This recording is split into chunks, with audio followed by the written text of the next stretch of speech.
Chào mừng các bạn đã quay trở lại với chuyên về Game Channel. Như đã đề cập trong video trước, hôm nay chúng ta sẽ cùng nhau phân tích và giải mã Elden Ring 19. Để theo kịp nội dung của video này, các bạn cần nắm rõ cốt truyện cơ bản của game và hiện tại tôi đã để sẵn link video tóm tắt ở phần đề xuất và mô tả. Còn nếu bạn đã sẵn sàng thì ngay sau đây là toàn bộ những phân tích chuyên sâu của tôi về tựa game đầy bí ẩn này. Vấn đề đầu tiên mà chúng ta cần làm rõ đó là về dòng thời gian của game. Trong một cuộc phỏng vấn giữa IGN và giám đốc sản xuất Ishizaki, ông khẳng định rằng câu chuyện của 19 hoàn toàn tách biệt với tựa game Elden Ring ban đầu, nhưng cả hai đều diễn ra sau sự kiện The Shattering. Nhắc lại một chút về The Shattering, mọi thứ bắt đầu khi một trong những người con của nữ hoàng Marika là Godwyn đã bị các sát thủ dao đen giết chết. Có lẽ vì bất mãn với ngoại thần Greater Will và quẫn trí trước cái chết của đứa con yêu quý, Marika đã vung búa đập nát Elden Ring ra thành nhiều mảnh. Hậu quả của việc này là vô cùng nghiêm trọng. Nhiều vùng đất thuộc Lands Between đã nổ ra những cuộc chiến liên miên không hồi kết nhằm giành lấy những mảnh vỡ của Elden Ring. Trong khi tại Limvel, màn đêm cùng với những hiện tượng kỳ lạ như Night Tide đã bắt đầu xâm chiếm và gây ra nhiều tác động tiêu cực lên nơi này. Theo như mô tả của vật phẩm Slate Weston, cuộc chiến với màn đêm của các Nightfarer đã diễn ra trong một thời gian rất dài, có thể lên tới hàng nghìn năm.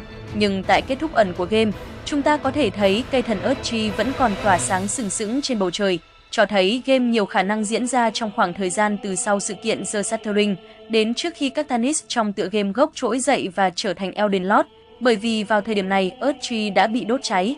Thời gian trong game có vẻ trôi qua rất nhanh, không phải vì chúng ta luôn bị vòng bo dí sát sau lưng, mà bởi vì tốc độ lớn nhanh như thổi của một cái cây phát sáng lơ lửng trên bầu trời, thứ mà chúng ta sẽ luôn chạy tới mỗi khi màn đêm xuất hiện. Tại thời điểm kết thúc của ngày đầu tiên, đây mới chỉ là một cái cây chưa trưởng thành với một chút cành nhánh, nhưng vào cuối ngày thứ hai, nó đã trở thành một đại thụ bao quanh một tòa tháp rất cao, nơi chúng ta có thể tìm thấy cánh cửa dẫn tới chỗ Nilot. Điều đó chứng tỏ rằng thời gian bên trong Limvel đã bị nén chặt lại và vài ngày tại đây có thể tương ứng với hàng trăm năm ở thế giới bên ngoài. Để cho thêm phần lằng nhằng thì dường như trong game không chỉ có một dòng thời gian duy nhất mà có thể còn có vô số dòng khác rẽ nhánh, lặp lại hoặc song song. Vào thời điểm chúng ta lần đầu tới hội bàn tròn, Duchess có nói rằng chuyện này đã lại tái diễn một lần nữa. Điều này chứng tỏ rằng chúng ta đã chết và thất bại rất nhiều và mỗi lần như vậy, chúng ta sẽ được quay trở lại hội bàn tròn. Với cái giá là ký ức trước đây sẽ bị phai mờ khiến cho chúng ta tưởng rằng đây là lần đầu tiên, nhưng thực chất lại không phải như vậy. Đây không chỉ đơn thuần là gameplay, mà còn thể hiện một thế giới có tính chu kỳ và lặp đi lặp lại hết lần này tới lần khác. Bằng chứng là tại Limvel đôi khi sẽ xuất hiện những sự kiện giao thoa giữa các thế giới, trong đó các Nightfarer khác trở thành kẻ địch và tấn công chúng ta. Một khi những kẻ này bị đánh bại, họ sẽ rớt ra những vũ khí được chính chúng ta sử dụng. Ngoài ra, nếu đi sâu vào cốt truyện của Iron Eye, ta sẽ bắt gặp thêm một số phiên bản khác của chính anh ta, nhưng thay vì chống lại các Nilot, các phiên bản này sẽ quay ra chống lại Iron Eye và hội bàn tròn. Trong đoạn kết của Iron Eye, có một tùy chọn biến anh ta trở thành kẻ phản bội, tiếp tục kéo dài màn đêm và rất có thể sẽ lại bị một phiên bản khác của chính anh ta săn đuổi trong một thế giới khác. Tất cả những chi tiết trên cho thấy trong game có đa vũ trụ, nhiều dòng thời gian khác nhau, nơi các Nightfarer hoàn toàn có thể bị màn đêm khuất phục và trở thành tay sai đắc lực của chúng. Vấn đề tiếp theo cũng không kém phần quan trọng, đó là vị trí thực tế của vùng đất Limvel.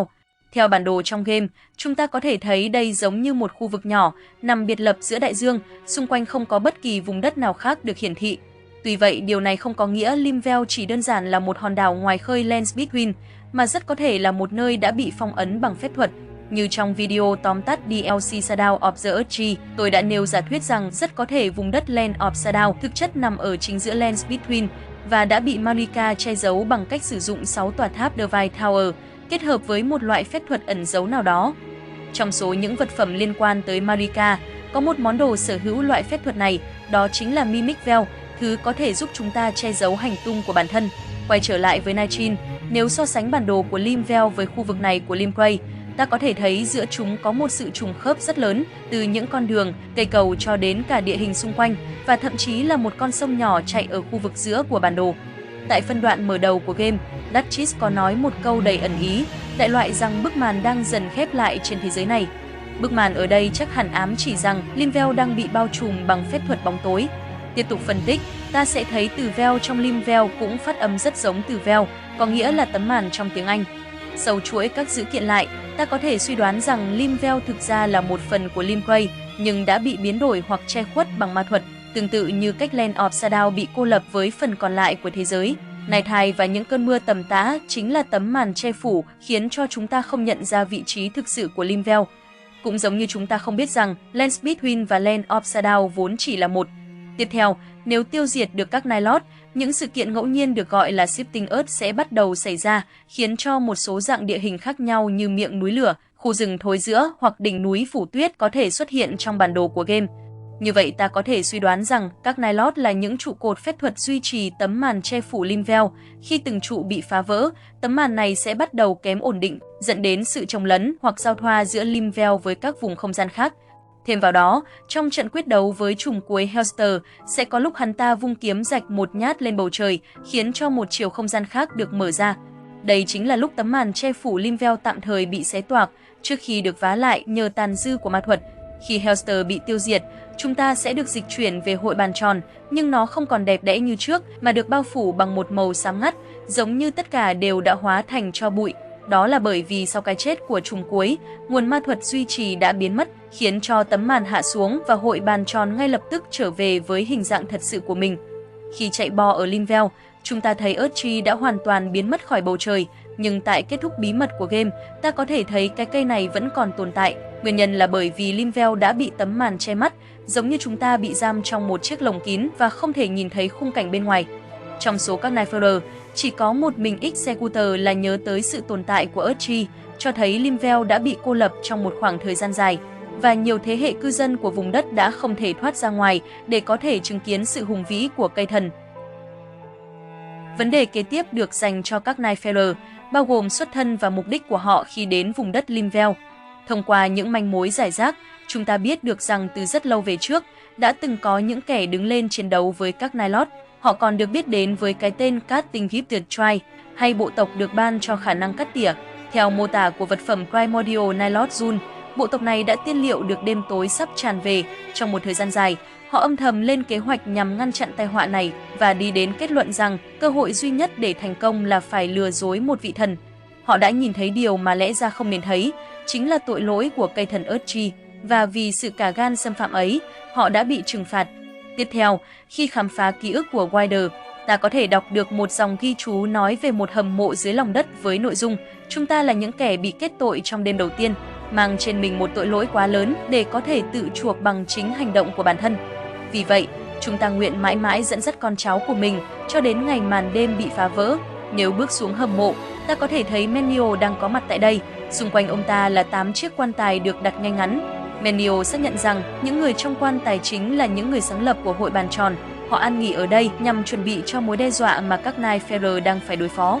Nếu đọc ghi chú trong hầm mộ, ta biết được rằng để chuộc lại tội lỗi đầu tiên, chúng ta chọn trở thành người sáng lập. Sâu chuỗi các dữ kiện, ta có thể đoán rằng Cutting Gifted Tribe chính là các Nightfarer đầu tiên, những kẻ đã phạm phải một tội lỗi gì đó với chủ nhân của mình và bắt buộc phải chống lại màn đêm cho đến khi các Nilot hoàn toàn bị tiêu diệt. Tiếp tục đọc các ghi chú, ta thấy có những dòng như sau: con đường của sự cắt tỉa dẫn về khu rừng sâu. Hãy ban tặng những nhánh cây cho những kẻ xứng đáng và khôn ngoan, và con đường của sự cắt tỉa dẫn về gò Wingwide. Hãy ban tặng những nhánh cây cho những kẻ lang thang và phiêu bạt. Ở trong video trước, chúng ta đều biết rằng Recluse là một phù thủy thông thái đến từ khu rừng sâu, trong khi quê hương của hai anh em Wider và Duchess là gò Wingwide. Như vậy, hai dòng ghi chú ở trên chính là nhằm ám chỉ đến họ. Đến đây thì ta có thể kết luận rằng các Nightfarer hiện tại chính là những hậu duệ của Cutting Gifted Tribe, và việc ban tặng những nhánh cây có nghĩa là họ được tổ tiên dẫn dắt tới hội bàn tròn nhằm tiếp tục sứ mệnh tiêu diệt các Nilot. Các Nightfarer còn được gọi là con đừm hay kẻ bị kết án, tức là tội lỗi của tổ tiên đã được truyền lại cho họ, và cho dù thế nào, họ cũng phải thay cha ông mình trả nghiệp báo. Điểm tiếp theo cần được làm rõ, đó là chủ nhân thực sự của các Nightfarer là ai và tội lỗi mà họ đã phạm phải là gì. Tại phân đoạn đầu game, Duchess đã nói rõ rằng tất cả bọn họ đều đang phục vụ một Formless Master hay chủ nhân vô dạng. Vì hội bàn tròn được thành lập trên danh nghĩa phục vụ Golden Order, vậy nên vị chủ nhân vô dạng ở đây có lẽ chính là Greater Will. Càng hợp lý hơn khi vị ngoại thần này không bao giờ trực tiếp xuất hiện mà chỉ được nhắc đến thông qua lời kể của các nhân vật khác. Các Night Farer cũng được ban ân điển giống như Tannis của tựa game gốc, họ có khả năng hồi sinh không giới hạn và có thể tăng cường sức mạnh thông qua các side upgrade. Khi sứ mệnh hoàn thành, họ sẽ biến thành những hạt vàng lơ lửng trên không trung rồi sau đó bay về phía Urchi, càng cho thấy nhận định trên của tôi là chính xác. Nhưng nếu đã trung thành phục vụ Greater Quill, tại sao họ lại nhìn thấy tội lỗi của Urchi và bị trừng phạt? Chúng ta cần đặc biệt chú ý tới cái cây phát sáng mà tôi đã từng đề cập. Cái cây này không chỉ ngăn cản vòng bo thu hẹp lại thêm, giúp che chở chúng ta trước tác động của Night Tide, mà tại thời điểm ngày thứ 3, nó còn đóng vai trò là cầu nối giúp chúng ta đến được chỗ của Nightlock. Có một số bằng chứng cho thấy cái cây này được chính Night Farer thế hệ đầu tiên dựng lên. Sau khi đánh thắng Night Boss của đêm thứ 2, một số bọt nước sẽ xuất hiện. Nếu chạm vào những bọt nước này, chúng ta sẽ được chuyển tới một nơi được gọi là Spirit Shelter, hay nơi trú ẩn của linh hồn. Đó là một tòa tháp làm từ những loại vật liệu giống đá cẩm thạch với những đường nét chạm trổ rất công phu, được một cái cây khổng lồ bao bọc xung quanh. Nơi này nhìn rất giống với cái cây mà chúng ta đã thấy ở đêm thứ 2, nhưng có vẻ đã to lớn thêm một chút. Quan sát kỹ hơn, chúng ta sẽ thấy kiến trúc và hoa văn bên trong tòa tháp rất giống với khu hầm mộ trong hội bàn tròn, nơi đang đặt 8 chiếc quan tài. Nhắc đến số 8 thì tòa tháp này cũng có đủ 8 chiếc trụ cột chính, và chắc chắn điều này là có chủ đích. Thêm vào đó, cái cây bao xung quanh tháp thực chất có dạng hai bàn tay đang hướng lên, như thể đang nâng cả tòa tháp lên không trung. Hình dáng này khá giống với hình vẽ mô tả vật phẩm Spiral Tricio. Ở đây cũng có một cái cây với hai bàn tay hướng lên giống như vậy. Tổng hợp tất cả các dữ kiện, chúng ta có thể đi đến kết luận rằng các Night Farer thế hệ đầu tiên đã dùng chính linh hồn của mình để trồng cái cây đặc biệt này, khiến nó đóng vai trò như một bệ đỡ, giúp thế hệ con cháu có được phương tiện để tìm kiếm và tiêu diệt các Nightlord. Tội lỗi mà các Night Farer tiền nhiệm đã mắc phải có lẽ cũng chính là đây. Họ được mệnh danh là bộ tộc được ban cho khả năng cắt tỉa, mà đã nhắc đến cắt tỉa thì chắc hẳn các bạn sẽ liên tưởng đến một người làm vườn đang chăm sóc cây cối. Thêm vào đó, bộ tộc này cũng thường xuyên nhắc đến việc ban tặng những nhánh cây. Như vậy ta có thể suy đoán rằng các Night Farer tiền nhiệm đã lén cắt một nhánh của cây thần Urchi, rồi sau đó dùng một số loại phép thuật cấm kỵ để trồng nó thành cây tháp. Có lẽ đây chính là cách duy nhất để có thể tiếp cận được các Nightlord, và vì đã xâm phạm đến cây thần Urchi, một thứ đại diện cho quyền lực tối thượng của Greater Quill ở thế giới này, các Night Farer đã lừa dối một vị thần và bị kết án, buộc phải chống lại màn đêm cho tới khi nào các Nightlord bị tiêu diệt thì mới có thể được giải thoát. Vào cuối game, sau khi đánh bại Nightlord cuối cùng, các Night Farer sẽ thu được Primordial Nightlord Jewel và dâng nó cho một cái xác đang ngồi xếp bằng ở dưới mặt đất. Quan sát trang phục mà cái xác đang mặc, ta sẽ thấy có sự tương đồng rất lớn với những người phục vụ của Golden Order, chẳng hạn như gã canh cổng Vostok. Vậy nên đây có lẽ chỉ là một người hầu được giao phó nhiệm vụ thu lấy vật phẩm được các Night Farer dâng lên. Khi mảnh Jewel biến mất, các Night Farer sẽ biến thành những hạt màu vàng và bay lên trời. Trong cảnh after credit sau đó, lại có hạt vàng từ phía Urchi rơi xuống một cái cây hình người, khiến cho nó có thể cử động và đi về phía biển. Rất có thể hạt vàng chính là linh hồn của một trong số các Night Farer đời đầu, và người cây này là thân xác thật sự. Họ đã hoàn thành xong sứ mệnh của mình và hiện đã được tự do. Tại thời điểm cuối ngày đầu tiên, ta có thể thấy vô số những người khổng lồ có hình dáng tương tự như vậy đang bước về chỗ một gốc cây màu trắng ở đằng xa. Như tôi đã nói, thế giới trong game là rẽ nhánh và lặp lại, nhiều vũ trụ song song. Vậy thì những người khổng lồ này có thể chính là những kẻ đã thành công trong một dòng thời gian nào đó trước chúng ta. Họ đã giết được trùm cuối và hiện tại đang thảnh thơi tận hưởng thành quả của mình. Về phần gốc cây màu trắng nơi những người khổng lồ đang bước tới, rất khó để biết chính xác danh tính của nó. Trong mô tả vật phẩm rút Risin, có nhắc đến một cái cây Gretchi nào đó từng liên kết rễ cây của mình với Urchi, và gốc cây màu trắng kia có thể chính là Gretchi này. Tôi cũng xin mạnh dạn đoán rằng Gretchi có thể là cái cây thủy tổ, xuất hiện ở Land Between trước tất thảy mọi cái cây khác, và hành động bước đi của những người khổng lồ có nghĩa là họ đang quay trở về cội nguồn sâu thẳm nhất của mình. Chuyển sang vấn đề tiếp theo, chúng ta sẽ bàn tới những địch thủ mà các Night Farer cần phải đánh bại, từ những con quái nhỏ cho đến đám trùm cuối Nightlord. Trong quá trình chơi, chúng ta có thể chạm trán với vô số loại kẻ địch, với xuất thân từ rất nhiều vùng đất khác nhau của Land Between, bao gồm cả binh lính ở vùng Limgrave, Silith, cho đến Crucible Knight, tu sĩ, pháp sư Carrion, chiến binh lọ, vân vân. Thậm chí là cả một số con boss camel đến từ Dark Souls, và các Night Farer sa ngã có hình dáng, kỹ năng và vũ khí giống y hệt chúng ta. Có thể các bạn sẽ cho rằng nhà phát triển chỉ đang tái sử dụng lại mô đồ của những kẻ địch trong Elden Ring và những thương hiệu khác nhằm đa dạng thêm hệ thống chiến đấu của game, nhưng tôi thì lại nghĩ rằng mọi thứ không đơn giản như vậy. Như đã nói, thế giới trong game là một hệ thống đa vũ trụ, và mỗi khi một Nightlord bị tiêu diệt, hệ thống này lại càng kém ổn định, khiến những sinh vật từ dòng thời gian khác có thể tràn vào dòng thời gian chính thức của game. Nói cách khác, tôi cho rằng việc những sinh vật này có thể xuất hiện ở Limvel là một phần của câu chuyện và đã được nhà phát triển thêm vào một cách có chủ đích. Xuất thân của các Nilot thì có vẻ tương đối rõ ràng, chúng vốn là những sinh vật bình thường của Trung Địa, là những con thú bị ruồng bỏ, những linh hồn khao khát công lý, những người lính bị phản bội hoặc những kẻ cô độc bị lãng quên. Qua thời gian, chúng bị ma thuật của màn đêm biến đổi, cả về thể xác lẫn tinh thần, và cuối cùng trở thành những hiện thân của hắc ám. Tuy vậy, Hellster lại là một ngoại lệ khi tiểu sử của hắn có phần mơ hồ và khó đoán. Để truy tìm nguồn gốc thật sự của Hellster, chúng ta cần quay trở lại với câu chuyện của Wider, kẻ sẽ có nguy cơ trở thành Nilot tiếp theo. Như tôi đã đề cập trong video tóm tắt cốt truyện, Wider rất lo lắng cho sự tồn tại của người em gái Duchess, bởi vì một khi các Nightfarer hoàn thành xong sứ mệnh của mình, Duchess sẽ biến mất mãi mãi cùng với hội bàn tròn.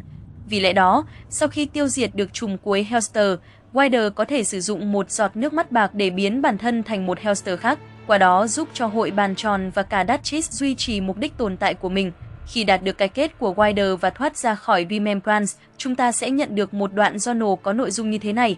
Sau một thời gian, một Nilot mới đã xuất hiện. Hội bàn tròn, sau khi thoát khỏi diệt vong, sẽ được tái lập để chuẩn bị cho một màn đêm mới. Nhưng như vậy, liệu có đủ để giải thoát cho nữ tư tế? Anh sẽ không bao giờ biết. Vị Nilot cứ lững thững bước đi, chẳng còn quan tâm việc đôi ngựa song sinh liệu có còn phi nước đại bên nhau lần nữa hay không. Đoạn văn này tiết lộ cho chúng ta biết nhiều thông tin giá trị, không chỉ là việc Wider sẽ trở thành Hellster, mà quan trọng hơn, đó là việc anh ngày càng quên đi những ký ức của chính mình và cuối cùng sẽ hoàn toàn hiến dâng bản thân cho bóng tối. Nếu quan sát kỹ tên trùm Hellster, ta sẽ thấy hắn đang lê bước một cách khó nhọc trên cồn cát, rất giống với mô tả trong đoạn văn. Toàn thân như được quấn bằng những mảnh vải trông giống như bùa chú phong ấn, bên trên được viết rất nhiều ký tự kỳ lạ. Đối chiếu những ký tự này với phép thuật mà Recluse thường sử dụng, ta sẽ thấy chúng có sự tương đồng rất lớn. Ngoài ra, trong 3 thanh kiếm được Hellster sử dụng, có một cái trông khá giống thanh kiếm của chính Wider. Từ những dữ kiện này, ta có thể phán đoán rằng gã Hellster mà các Nightfarer đang cố gắng tiêu diệt chính là Wider ở một vũ trụ song song nào đó. Vì biết được bản thân sẽ ngày một tha hóa sau khi trở thành Hellster, anh đã nhờ Recluse dùng một loại phép thuật phong ấn nhằm kiềm chế chính bản thân mình, nhưng sau một khoảng thời gian rất dài, phép phong ấn này đã mất dần pháp lực. Tuy vậy, Wider không phải là Hellster nguyên thủy, mà chỉ là kẻ kế thừa danh hiệu Nilot của hắn. Tiếp tục quan sát Hellster, chúng ta sẽ thấy trong ngực hắn có một mảnh rune phát sáng, tương tự như Elden Ring bên trong cơ thể của Marika. Khi đánh bại Hellster, ta sẽ có thể lấy được Primordial Nilot Rune như tôi đã đề cập bên trên, với ghi chú rằng đây là một vật có đặc tính của Grid Rune, tức có thể coi thứ này như là mảnh vỡ của một Elden Ring chưa rõ xuất xứ. Tiếp theo, Menio từng nói với chúng ta rằng, trong một giấc mơ, Nilot đã tìm đến và đưa cho ông ta một vật phẩm được gọi là Bone Lightstone hay một hòn đá giống xương. Mô tả của vật phẩm này có ghi rằng xương của một ngoại thần với sức mạnh tẩy trừ tinh chất thần thánh, nhưng đồng thời cũng có thể bị hủy diệt bởi chính loại tinh chất này. Dựa vào những manh mối đã đề cập, chúng ta có thể chắc chắn rằng Nilot là vessel hay là vật chứa Elden Ring của một vị ngoại thần bí ẩn nào đó. Tôi sẽ tạm gọi đây là Outer God of Night hay ngoại thần của màn đêm. Sức mạnh của vị ngoại thần này ngang ngửa với Greater Will và hai bên đang ở trong một trận chiến giằng co, chưa hoàn toàn phân thắng bại. Bên cạnh Primordial Nilot Rune, chúng ta còn thu được thêm một vật phẩm nữa từ cái xác của Hellster, đó là Knight of the Lord. Ghi chú của vật phẩm này có đoạn, đất nước đã hóa thành đống hoang tàn. Người từng là một hiệp sĩ đã thách thức vị anh hùng, nhưng cuối cùng cũng không phải đối thủ. Hắn ngã xuống, trở thành một phần trong đống xác chất chồng, nhưng rồi hắn tỉnh dậy, bò ra từ dưới lớp xác chết của những kẻ đi trước. Dù đã không thể bảo vệ bất kỳ ai, cũng chẳng còn gì để gìn giữ, nhưng hắn vẫn còn sống, và thế là hắn nguyền rủa thế giới. Đó là lúc đêm đen phủ xuống, và từ bầu trời trút xuống một cơn mưa lớn. Nội dung của đoạn văn chắc hẳn nói về xuất thân của Hellster. Hắn từng là một hiệp sĩ trung thành của một đất nước nào đó, phải chống lại đội quân xâm lăng do một vị anh hùng lãnh đạo. Bằng sự dũng cảm của mình, người hiệp sĩ đã đứng ra thách đấu với vị anh hùng, nhưng giống như những kẻ khác, anh ta bị đánh bại và bị ném vào một mồ chôn tập thể. Tuy người hiệp sĩ đã may mắn sống sót, nhưng đất nước đã bị hủy diệt, còn người dân và đồng đội của anh ta đã bị thảm sát. Cuộc chiến trùng khớp nhất với những mô tả như vậy chính là cuộc chinh phạt Honsin của Mesmer, và đống xác chất chồng nhiều khả năng chính là Gate of Divinity hay Cổng Thần Thánh, nơi Marika bước qua để thăng thiên thành nữ hoàng vĩnh cửu. Khi người hiệp sĩ bò ra khỏi cánh cổng, chắc hẳn anh ta đã căm hận Marika và Greater Will đến tận xương tủy và sẵn sàng bất chấp tất cả để báo thù. Mặc dù vậy, vào thời điểm này anh ta vẫn mới chỉ là một con người yếu đuối và bất lực, không đủ sức chạm vào một cái móng tay của Marika. Quay trở lại với Recluse và đứa trẻ mà cô ta sinh ra bằng ma thuật màn đêm, như đã nói ở trong video trước, khi Recluse mang đứa trẻ tới chiến trường, nó đã trở nên mất kiểm soát và nuốt chửng tất cả những người đang có mặt ở đó, rồi biến mất không một dấu vết. Trong journal của Recluse có một đoạn ghi chú như sau: "Tôi chắc chắn rằng sau khi đứa con của tôi biến mất vào ngày hôm đó, hẳn là nó đã có cuộc gặp gỡ với chúa tể bóng đêm. Nó háu đói như thể sự thèm ăn của nó không có giới hạn, nó sẽ nuốt chửng bất kỳ bóng tối nào. Bóng tối của Nilot chắc chắn có vẻ không thể cưỡng lại đối với nó." Thông qua đoạn văn này, ta có thể suy đoán rằng đứa trẻ đã gặp gỡ người hiệp sĩ, kẻ đang có lòng căm thù mãnh liệt với Golden Order, và hợp nhất với anh ta để trở thành một thực thể mới được gọi là Hellster. Để giúp các bạn hiểu được chuyện gì đã thực sự xảy ra, sau đây tôi sẽ hệ thống lại toàn bộ cốt truyện của game từ đầu đến cuối, dựa trên tất cả những giả thuyết và dẫn chứng đã được nêu ra từ đầu video. Greater Will và Outer God of Night là hai trong số những thực thể thần thánh đến từ ngoài vũ trụ, và tất cả đều cố gắng tranh giành ảnh hưởng của mình lên trung địa. Cuối cùng, nhờ vào tay sai của mình là nữ hoàng Marika, Greater Will đã giành được chiến thắng, khiến cho Outer God of Night cùng các ngoại thần khác thất thế và buộc phải rút về hoạt động bí mật. Đến một ngày kia, có một vị pháp sư của rừng sâu tên Recluse đã khám phá ra ma thuật màn đêm của Outer God of Night và đã dùng ma thuật này để sinh ra một đứa trẻ. Trong khoảng thời gian đó, đội quân chinh phạt của Mesmer đã tuân theo mệnh lệnh của Marika, lên đường tấn công vương quốc của các Horsen, thảm sát người dân ở đây và dùng xác của họ để dựng lên Gate of Divinity. Có một hiệp sĩ của Horsen đã dũng cảm đứng ra chống lại Mesmer, để rồi thất bại giống như bao kẻ khác và bị ném vào Gate of Divinity. Tuy vậy, người hiệp sĩ đã không chết, anh ta bò ra khỏi Gate of Divinity, mang theo mối thù không đội trời chung với Marika. Khi này đứa trẻ của Recluse cũng đang có mặt ở chiến trường. Nó đã cảm nhận được nỗi căm hận ngút trời của người hiệp sĩ và tìm đến hợp nhất cơ thể với anh ta. Nhờ nguồn sức mạnh to lớn của màn đêm, người hiệp sĩ thăng tiến sức mạnh rất nhanh và cuối cùng đã trở thành Hellster, chúa tể của các Nilot. Hắn ta ẩn mình trong đêm tối, chờ cho đến khi đế chế của Marika lung lay, và vào thời điểm Elden Ring bị đập vỡ, hắn biết rằng thời cơ của mình đã chín muồi. Hellster đã tìm tới Limgrave, nơi ít bị đế chế để mắt tới, và dùng ma thuật màn đêm che phủ một phần của vùng đất này, biến nơi đây thành cứ địa của riêng mình. Một nhóm người được gọi là Casting Gifted Tribe, bao gồm 8 thành viên đã đứng ra chiến đấu với Hellster. Nhưng việc này là hết sức khó khăn, bởi vì họ không biết nơi hắn ta đang ẩn náu. Sau khi dành nhiều tháng trời nghiên cứu, cuối cùng họ đã bí mật cắt một nhánh cây ớt chi và tìm cách trồng nó thành một cái cây mới, thứ có thể mở ra con đường dẫn tới chỗ Hellster. Greater Will coi hành động của họ là xâm phạm và báng bổ, buộc họ và các thế hệ con cháu phải chiến đấu cho đến khi Hellster bị tiêu diệt. Kể từ đây, những người này được gọi là Nightfarer. Vì được ban ân sủng, Nightfarer có khả năng hồi sinh không giới hạn tại các Grave và do đó không thể bị tiêu diệt bằng cách thông thường. Nhờ vào lợi thế này, họ có thể liên tục tiến vào Limgrave nhiều lần, và nếu trụ vững đủ lâu, cái cây sẽ lớn lên và mở lối cho họ. Để đối phó, Hellster đã điều động đám quái vật đến chiến đấu với các Nightfarer, đồng thời sử dụng Night Tide để bòn rút sức khỏe và ý chí của họ. Dù cho có khả năng hồi sinh liên tục, nhưng mỗi lần chết đi, ký ức của các Nightfarer sẽ bị rơi rụng dần. Đến một lúc nào đó, họ sẽ hoàn toàn quên đi chính bản thân mình và trở nên tha hóa, hoặc chấp nhận xóa game vì quá khó. Dù có quyết tâm đến đâu, xác suất thành công của các Nightfarer cũng là rất nhỏ. Bởi lẽ đó, Duchess đã sử dụng khả năng thao túng thời gian của mình để tạo ra vô số dòng thời gian khác nhau, hy vọng rằng một trong số các dòng thời gian này sẽ có thể tiêu diệt được Hellster. Tuy vậy, vẫn có những sai số không thể lường trước, chẳng hạn như việc Wilder chấp nhận hy sinh bản thân mình để trở thành Hellster, hoặc khi Iron Eye quyết định cắt cổ cái xác để kéo dài màn đêm.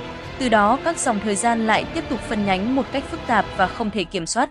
Tổng kết lại, tuy đúng là Nightfarer trong một số dòng thời gian đã thực sự hoàn thành sứ mệnh và được giải thoát khỏi hội bàn tròn, nhưng trong nhiều dòng thời gian khác, họ đã bị tha hóa, biến đổi hoặc bế tắc, khiến cho thế giới trong game trở nên kỳ lạ và bất ổn như chúng ta đã thấy. Đó là toàn bộ phân tích cũng như giả thuyết của tôi về tựa game này. Nếu bạn muốn phản hồi hoặc bổ sung thêm giả thuyết khác, xin mời bình luận bên dưới. Xin cảm ơn vì đã theo dõi hết video và hẹn gặp lại trong những nội dung hấp dẫn khác của Chuyên về Game Channel.